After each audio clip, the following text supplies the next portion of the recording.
Good evening sir. Good evening Gaurav. একটা কাজ করো, এই চাবিটা নাও আর গাড়িটা পার্ক করে দিয়ে আসো, তারপর চাবিটা আমাকে দিয়ে যাও। আচ্ছা ঠিক আছে স্যার। এক মিনিট, রিয়া তুই, ঈশিতা তুই, কতদিন পর দেখা হলো, কেমন আছিস তাই বল। এক মিনিট, তুই ওকে বিয়ে করেছিস? তুই জানিস ও আমাদের এখানে ড্রাইভারে জব করে? হ্যাঁ আমি জানি, ওটাই আমার হাজবেন্ড। তুই বল তুই কেমন আছিস? তুই তুই মানে কি? আপনি করে বল আমাকে। আরে আমরা তো কত ছোটবেলার বন্ধু, আর বন্ধুত্বে আপনি তুমি কিসে? এসব তো চলতেই থাকে।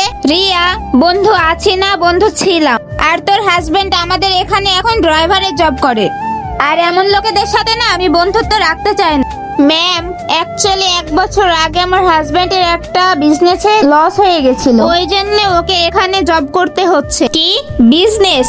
এখন তোদের মতো লোকেরা বিজনেস করবে নাকি? দেখেছো এখন নাকি ড্রাইভাররাও বিজনেস করবে। রিয়া, বিজনেস এমন করে হয় না, বিজনেস বংশ পরম্পরায় হয়, যেমন কিনা আমরা করি। আর তুই জানিস আমাদের কাছে কত টাকা আছে? অ্যাকচুয়ালি আমরা নিজেরাও জানি না আমাদের কাছে কত টাকা। বন্ধুরা, ঈশিতার কি এভাবে তার ফ্রেন্ডকে অপমান করা উচিত হয়েছে? কমেন্টে বলে যাবেন এবং ভিডিওটিতে লাইক করে চ্যানেলটি সাবস্ক্রাইব করবেন।